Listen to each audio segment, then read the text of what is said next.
Na mada hii ama tuseme topiki hii ni maalum sana kwa watu, na watu huipenda mada ya mapenzi, na watu wengine wanaunda vikundi vya magrupu WhatsApp, Telegram.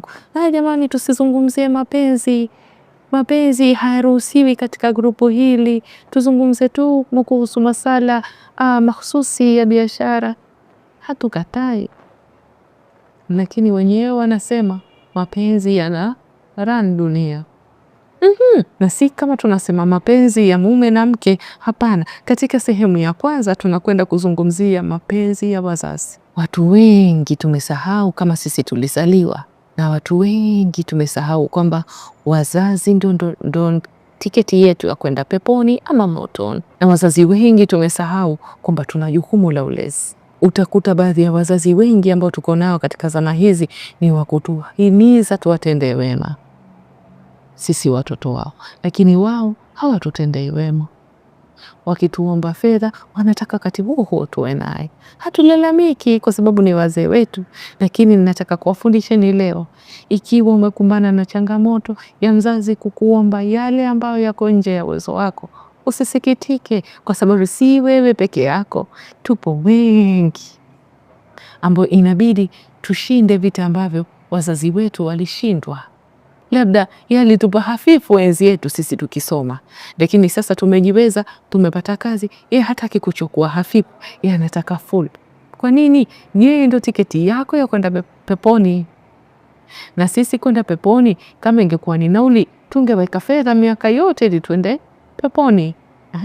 Na sasa kwa sababu yeye mzazi wako ndio tiketi ya kwenda peponi, basi weka fedha zako zote katika kapu moja na umpe, na katika yote umuombe dua Mwenyezi Mungu amjalie awe miongoni mwa watu wa peponi, na atakapokufa uhakikishe wajipeleka mbele katika watu wanaofanya sadaka za jaria, umnuie sadaka yake katika jina lake, ili hata baada ya kufa apate swawabu kutokana na wewe. Hata kama mzazi atakosea, aidha kutokana na umri au kutokana na tabia au kutokana na mtihani Mwenyezi Mungu amempa, bado ni msasi.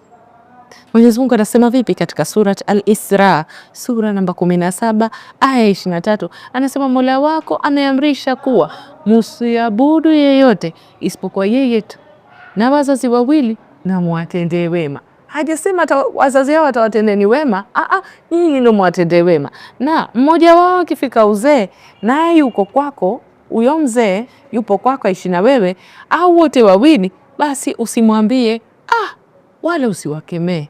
Nasema nao kwa maneno mazuri kabisa, muwahurumie na muwatendee wema. Na wakiwa wapo kwako na wakafika umri wa uzee kwamba wanakusumbua, basi usiseme na zaidi yoyote usiwakemee, na uwahurumie na useme nao maneno.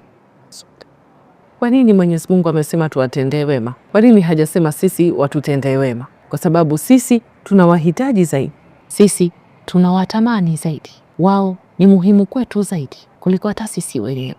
Katika hafla hii, lini utasimama kumwombea mamako? Lini utasimama umwombee babako? Lini utakaa umshukuru babako? Je, baada ya hafla hii katika Eid utawakumbuka? Je, utakwenda kusema nao? Utakwenda kusherekea nao Eid? Je, mama yako atapata kanga ya kuswalia Eid kutoka kwako? Je, utanunulia baya? Je, utanunua kanzu ya babako? Katika yote ni lazima tuwe makini. Katika yote tunayofanya lazima tuwe makini. Watatukosea na wanaposa sana, alhamdulillah, lakini tumeshaambiwa usiwakemee na useme nao maneno.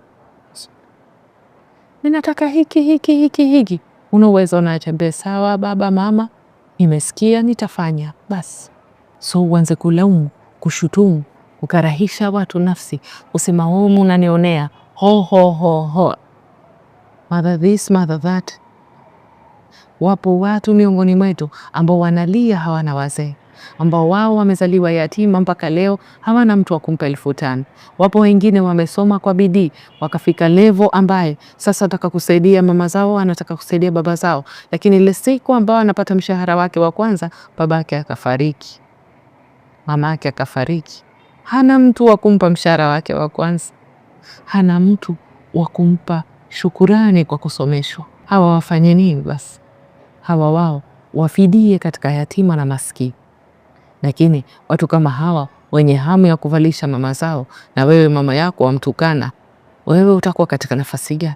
Shukuru Mungu angalau unaye mzazi, hata kama ni mwovu, hata kama anakudhulumu, lakini mzazi unaye wa kupiga stori. Angalau na watu wakiitwa wenye wazazi na wewe wapita, kuliko pite usoni pako unataji huyu ni yatima.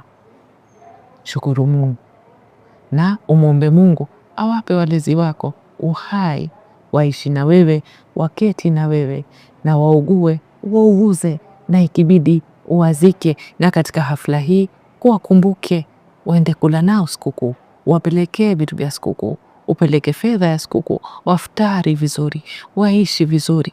Na kwa baraka ya Mwenyezi Mungu akubalie funga zako, dua zako, sala zako, maghfira yako, na wazazi wako awajalie wawe miongoni mwa watu wa peponi pamoja na wazazi wetu wote. Sote tusemeni amin inshallah.